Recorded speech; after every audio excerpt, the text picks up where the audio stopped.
Welcome to Moments with Marianne. This is your host, Marianne Pastana. We're here today with special guests, Mordy Levine and Lama Lhanang Rinpoche, who is here to share with us their new book, The Buddha in You, A Beginner's Guide to Buddhism, From Karma to Nirvana. So can a few minutes of reflection each day really change how you experience your life? Well, today's guests are here to share with us just that. Rinpoche was born in historic Tibet and received traditional education at a monastery and later studied under several respected Tibetan lamas. Today he teaches Buddhism at a center in San Diego, California. Mordy Levine is an entrepreneur and meditation teacher. He created the Meditation Pro series, a meditation program designed to alleviate chronic health issues. So welcome to the show, Mordy and Rinpoche. Thanks, Marianne. Thanks for having us here. Thank you very much. Well, what an honor it is to have the both of you here to talk about your new book. So why don't we start with Rinpoche? What was the inspiration behind writing this book? Actually, writing this book is everything is behind this Mordy. So he's a very beautiful person. When he says something, he does. So a few years ago, he's talked about this, and I said, yes, but many people talk about this same thing to me, but nobody kind of conquered anything. So Modi told me in the beginning, then I, okay. And then he really started. He's the one does the work because my English is in my second language is not good. So you see, anything benefits others, that is kind of my work. Anything I say, I try to benefit others. Anything I think, how to better the world and how to benefit for future generations. Anything I do, how to make a difference in the inner circle of the family, sangha, to the world. That is, I focus my life. So, and really, the who is the doing the other work patiently, kindly, really focusedly. It's all about Mori, and I am very, very happy with what he does. And, anything he says, now I believe him because in past, many people told me, say, "Oh, we can do this," but it never comes out to something. So, something like that. The true story is. Now maybe you can ask Mori, but. So, Marianne, I used to go see the Dalai Lama when he gave public talks, and I've seen him a number of times. And I noticed almost at the end of each talk, he would say to people, if you have a religion that's important to you, then you should keep it. He doesn't, as Buddhists, we don't go out looking to convert people. Other religions do, and that's fine. That's their operating system. We don't do that. And what the Dalai Lama would say is, but if there's something from Buddhism that you think is going to help you, then take it. We want to share it with you, whether it's, meditation or teachings on compassion or emptiness. So what we were thinking was, obviously Lama teaches a lot of Buddhists all over the world. And of course, non-Buddhists come to learn as well. We wanted to create something that could be offered not only to Buddhists about Buddhism, but to anyone who can pick up a book and very easily find out more about a topic from the Buddhist religion. So that was the motivation behind writing this book. Well, I'm so delighted that you both have written this book, and what a great addition to the collection of books on Buddhism that you have already written. When people talk about the Buddha in you, what does that mean, Mordy? People think that, I'm going to go pray to the Buddha. The Buddha's out there somewhere, or there's a statue of the Buddha. Or let me think about, some great deity in Buddhism that's out in the ether or, lived a long time ago. And, we kind of separate ourselves from that. There's me, and now I'm going to go pray to Buddha or to the Lama or to the Rinpoche. And that's not really, and that's beautiful. But really, what we believe is that there is a Buddha inside of us, Buddha nature, all of us, all sentient beings. And so that's a part of us. So it's not something separate. It's not a dualistic concept. Buddha is part of us. So that's why it's the Buddha in you, not the Buddha and you, which would be more dualistic. What would you like to share on that, Rinpoche? Oh, yes. And the truth is, Buddha or the evil or demon or Mara, whenever you call, the seeds is already in ourselves. So, which is you wanted to develop in, you already have the seeds. When you have nice seeds, the seeds you want to plant in, you need a good soil and water, air, sun. Those conditions, these seeds become spruce to tree to fruit, flower to benefit all different lives. Exactly, we have to recognize not a Buddha somewhere like India or somewhere, or maybe this statue or tanka or painting. No, the Buddha is within your mind. You have the seeds of Buddha. Then you want to nurture that. That means use skillfulness of wisdom and compassion, study and meditation.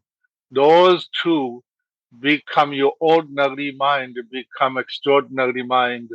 Buddha born in your own mind. So that's the reason we talk about Buddha with you. I love that. And so, Rinpoche, what do you think draws people most to Buddhism today? I think as everybody calls Buddhist is a religion of peace, and that's the reason the draws. But also, anybody really begins to a little bit study Buddhist, then Buddha Dharma is not is you depends with anybody. It's just a sub religion. So you don't need to change anybody. You can change within yourself. Buddha's teachings, there's a many levels, needs of the sentient beings. Somebody wants to live in with the family, everyday business. You can Buddhist. You can want to be monk and live in caves or monastery. You can be a Buddhist. You can be a doctor. You can study loving kindness, compassion, wisdom. You are Doctor Buddhist. You are any kind of work you have. This is a way of life, and I that's the reasons I think that the when people study the something I look in. This is a sort of this path scientifically, relatively, ultimately to Nirvana or Buddhahood. It's so beautifully they see it. I think it's very easy to anybody understand this the inner wisdom. There's no doubt easy to go, but and the Buddhist is it's not outside, inside. It's work with our mind. I can say science of the mind because we study about how works the minds, consciousness, energy, blah blah. We divide that. We talk about that. So there's so many ways we can talk about that. But anyway, the symbol is the really the essence. The Buddha Dharma is the peace and compassion, and that's the reasons I think a lot of people wants to and follow this. Now, Morty, I really liked how you talked about how the Buddha resides within us. And in the book, it describes Buddha as a man, not a god. How does this distinction shift people in how they relate to his teachings? I think that if we focused on some God, for lack of a better word, that is outside of us, that's not human, then it's very easy to say, I can't achieve that. That's a God. I can't achieve that. It's something way, way, way over my head. But the beautiful thing I think about having a real person like Buddha tell his story, do his teachings, obviously it's passed down through 2,600 years, is, well, and he uses himself as a model. Basically, what he's telling us is, hey, if I can do it, you can do it. I'm human, just like I'm a man. I'm not a God. So I find that very inspiring and gives us hope, gives me hope that one day, I don't know, maybe this lifetime, maybe not, it's achievable. That level of calm, peace, inner peace, you want to call it nirvana, is achievable by any sentient being. I think that is so encouraging for so many people. And Rinpoche, can you share the significance with us on the Four Noble Truths and how they can be practically adapted into modern life? Yes, it's a Four Noble Truth is first Buddha's the first teachings, which is Buddha and deer forest, and then he become enlightened. Then he's found this profound transcendent wisdom within myself, and he wants to be and stay in that deer forest, and and then the kings all different uh, uh, disciples asked to train way of Dharma, and then he went to Saranatha and the first the five disciples. And also there's Yakshas, Rakshas, Nagas, different spirit realms also attended the Buddha's teachings. And the Buddha's teaching starts with the doesn't matter man or woman, doesn't matter rich or poor, doesn't matter caste system, lower or high. It's a matter is our motivation. And also Buddha say, uh, in you just guess in this something work, you don't need to follow that way. You can first is you wanted to dealing with the gold. If a gold dealer, you wanted to gold business, you have to study gold and how to the best gold, or what, how many kinds of gold, blah blah blah. So then you know exactly what gold, like a truck shit that you say. This way you have to follow the Buddha Dharma. Then the Four Noble Truth is that very simple. Everybody don't wants to suffering. You know, everybody wants to happy and peace. And why then we are suffering of all the animals in ourselves, in this world, everyone to war, want to hate, competing, me, and that's the reasons we don't see the suffering, and that's why the Buddha started with the Four Noble Truths. Everybody understands this. All the levels they understand this. The Buddha gave different level teachings, different places, different training way of Dharma. But this is the basic, the truth of the suffering. Dungar Hiparshas. And why we are suffering. So it starts with in that place. So because impermanence. The suffering and suffering of the suffering. And something's is empty. Something's not belong to anyone, but we all really sort of have this grasping, all this. That's a reason to first. It's a very important to recognize of the suffering, because suffering comes the grasping, and so we don't want to suffer, but we have to see the what brings peace and the and wisdom. What brings the suffering? We have to see And that's the reason, the cause, the Buddha tells the truth of cause of suffering. So the cause of suffering is the ignorance. You see, we don't see ourselves like, oh, I know I'm better. I know better. And this kind, then I want this, I need this. Then when you want something, you have already begin to suffer. If you know how to accept, then no suffering. But then we want something. If we don't get it, then we upset. Then also we are anger, hatred, and then we have this wrong view, and then also we talk to others badly.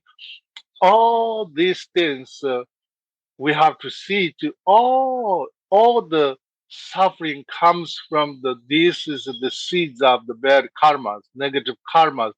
You have to first the recognize, then you know this, then you begins to, oh, I can I can avoid. How do I can avoid?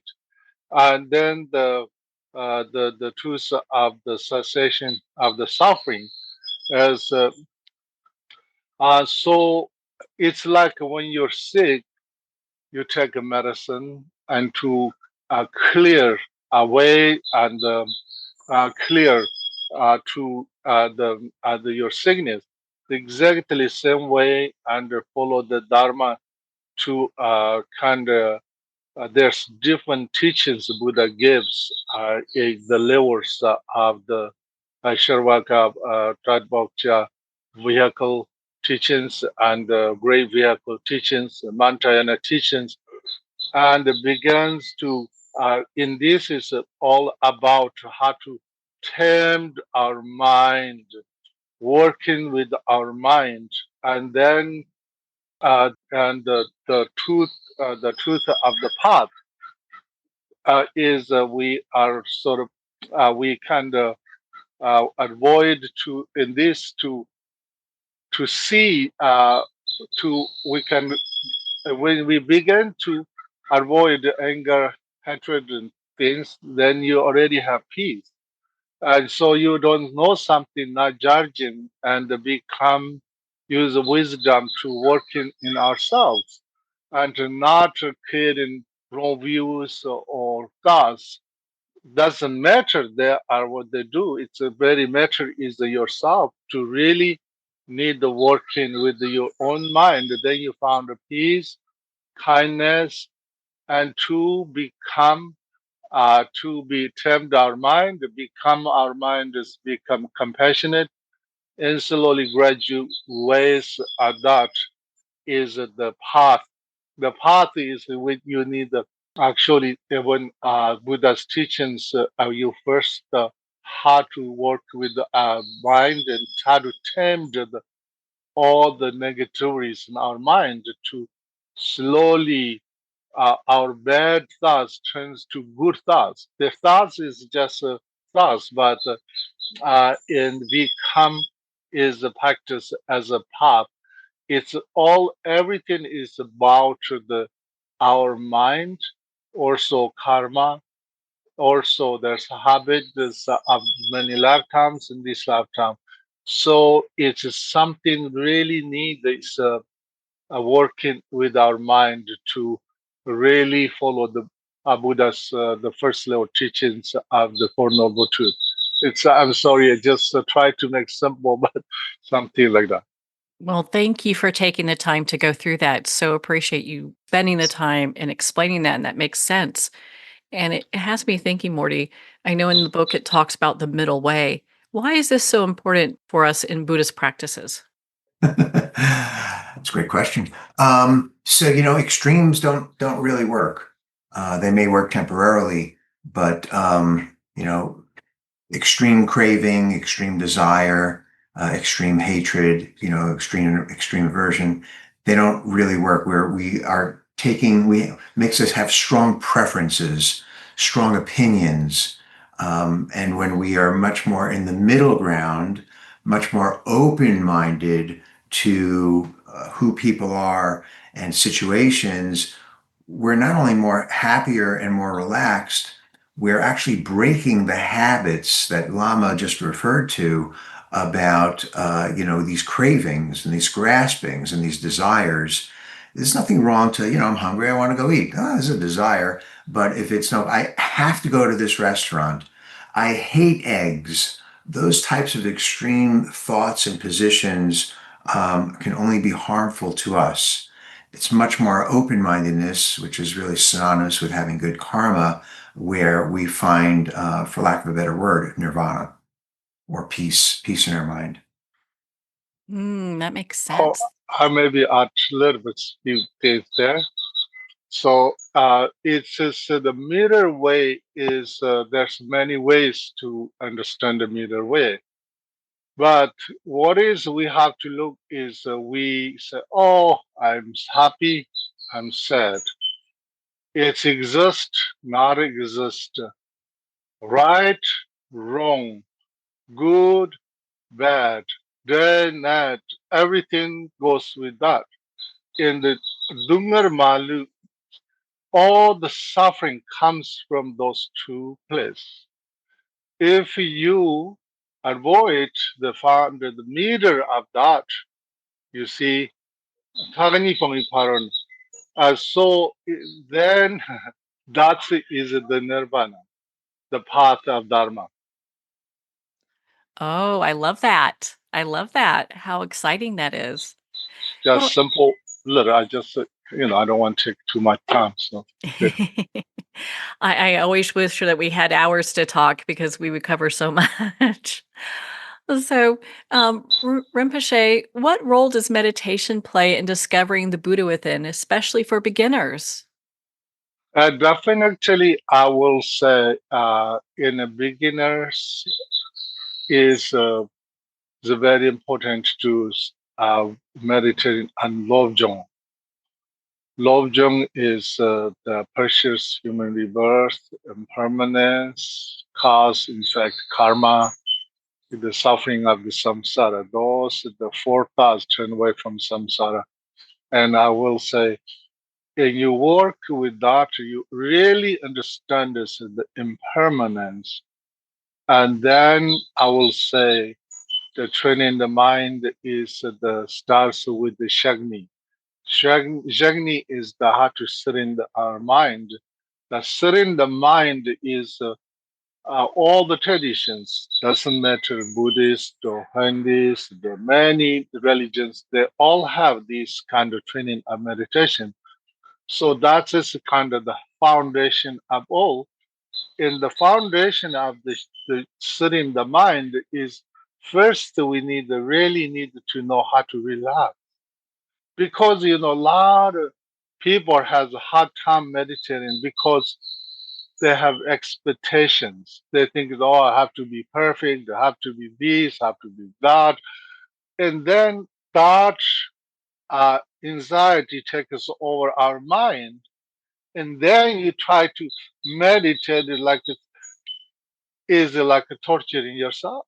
So that's why, and I will say, anybody wants to really interest learning this is a begin to really no expectations, just the relax and breathe, and that's trainings, and then understand this the Buddha within is there's many ways to understand this, the developing, but the first our ordinary mind or our ordinary life have to be transformed extraordinary life. Then you can see, oh, wow, I always thought the Buddha was somewhere. No, Buddha said himself, and who has the devotion? I'm ready there. You see, and the Pamasamba was it Panjong Kanamani Gonil Tetsinayam Teishula Tetsitela Kupachihon. Pamasamba was it, I'm always at the entrance of your senses. Which way you want to see me, it's already there. So, but our monkey mind is need a little foundation works and practices.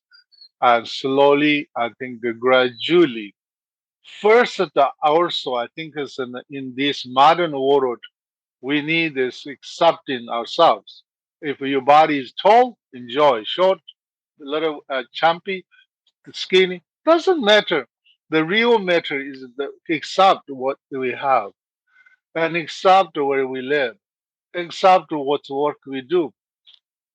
And you don't need looking for peace. Then you found peace, acceptance, and then from that to all, Buddha is within is Buddha is not a Princess Siddhartha. Princess Siddhartha is the who shows the world to say man, woman, rich, poor, doesn't matter. Anybody want to be Buddha, you can. He shows to how to become Buddha, but there's a need a lot of discipline and dedication and devotion and understand the clearly from our heart.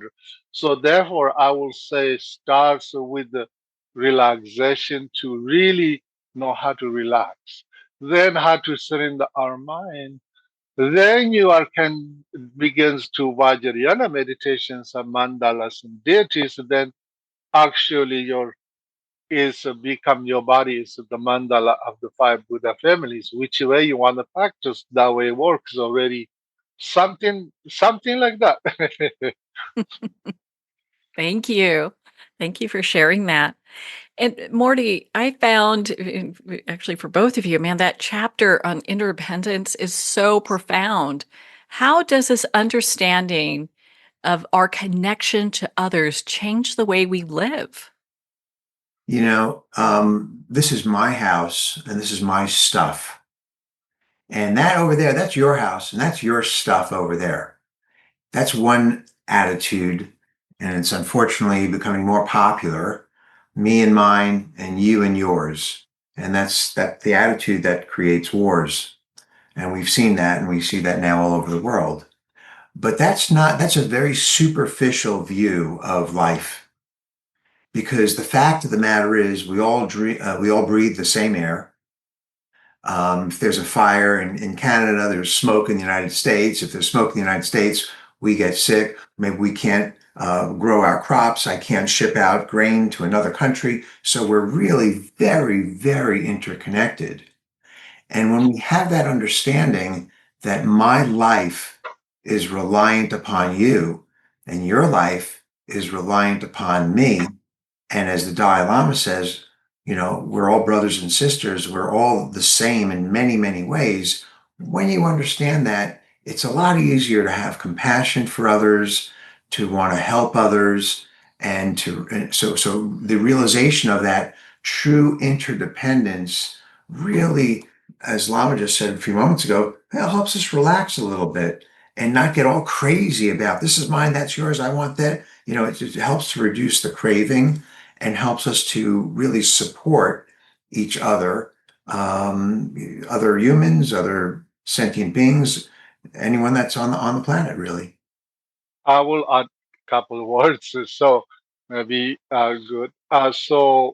Yes, everything is connected. Buddhas talk about Dhamma Buddha. There says no distance, no such thing time. Everything is a oneness of connected. And scientifically, the wide, then it's like a stars, the wide space, then the air, earth, the water, fire, all connected in our living this green planet. The inner, we all also the bodies of the elements connected, and the mind level is there's no distance. Buddha say talking teachings of 2,600 years ago. There's no distance. But today's world is we can talk in together in just a little piece of material, and we can talk to other side of the world, having tea and conversation and business. You see, everything is connected. So if like, for example, is me is a one person, and there's 7 billion people in this world. So, but the mind level in the elemental level, energetic level, all connected. Now you see, I'm angry. I am also this energy sent to out to the world. You see, but if I begins to create in the peace and prayer, actually I send into that energy to the world. You see, sometimes we think I'm just one person, I can do nothing much, but think about just a little tiny candlelight. It's a very tiny, but the light brings the light. You can let in up that little light, 100,000, countless candles, or you can burn in the mountains or areas. Just they have power. And we have this wisdom and compassion energy through the meditation. We all have this gift we trust to really connect with the inner levels. So what I'm saying in this world is everything is relatively independently connected. So now it's a really, if you create a war, war burns war, hate create hate, sadness creates sadness, anger creates anger. Even though some things the world, what's going on, we don't like it. But if we can change, we have to do our best to change that. But if we can't change, it's don't lose yourselves, ourselves, because if we lose with anger or hate or any, they have consequences, energy, karma you created. That's why it's very important to really deeper from prayers and loving kindness and compassion with the wisdom. Though this world need a lot of wisdom and a lot of compassion in these special days and the special moments. So anyway, something I thought maybe that's something good, just out of that. Appreciate you taking the time to share that. So, Rinpoche, and why don't we start with you? What would you like readers and listeners to take away from this book? Uh, you know, uh, and this is a beautiful book. Really, Mordy worked very hard with the time and the energy included in this book. I'm just a partial kind of, it's he's the one really working everything. So I am very, very happily. This is a beautiful way, simple and a kind of simple way book. So, in anybody want to read and wanted to know more, then they can contact with me or Mori, and that way. And also, they wanted to have want to know a little bit, and or they have different thoughts about this. Also, they can contact. But our motivation is just these difficult times. Through this book, maybe some people can find the peace in their heart. That's just my wish. Thank you. That was beautiful. Yeah, I guess I'd like to share with people that if you're out there looking, searching, want to be a little bit happier, a lot happier, this is a great opportunity. You could start anywhere, anytime, because as Lama said, it's all in our mind. Our happiness, our anger, whatever it is, it's all in our mind. We don't have to go to the store to go get fixed or go to India. You want to do that, that's great. But we can start now. We can start here, this moment. And I think the book supports that because it's a short book. It's simple to read and you can pick and choose, whichever chapter, short chapters, whichever chapter is most appealing to you to help you find some freedom, some joy. Well, Mordy, where can people go to learn more about you and Rinpoche? Rinpoche teaches all over the world. And if you go to his website, BuddhistSanDiego.com, BuddhistSanDiego.com, you can see all the calendar of events. You can contact Rinpoche, have questions, you want to study, you want to learn from him. That's the best place to go. Thank you for asking, Marianne. Well, Rinpoche and Mordy, thank you both so much for taking the time to be on the show with us here today. Thanks, Marianne. Thank you very much again this opportunity, and I'm very happy to talking with you. And you have a beautiful heart, and your motivation is beautiful. And I feel your love and think about the world, and also give this opportunity to us. So our conversations may benefit many people. Well, thank you, Mordy and Rinpoche. It has been such an honor to spend this time with you and to talk about your new book, The Buddha in You, A Beginner's Guide to Buddhism from Karma to Nirvana. Well, we're at the end of our time today. I'd like to thank everyone for tuning in. You've been listening to Moments with Marianne, where we make every moment count. In a single moment, your life can change. Moments with Marianne is a transformative hour that covers an endless array of topics with the best of the best. Her guests are leaders in their fields, ranging from inspirational authors, top industry leaders, and business and spiritual entrepreneurs. Each guest is gifted and a true visionary, a recognized leader in her own work, and while teaching others to develop, refocus, and grow, Marianne will bring the best guest and sometimes a special surprise. Don't miss this. You never know just which moment will change your life forever. Make sure to tune in and visit momentswithmarianne.com for more information.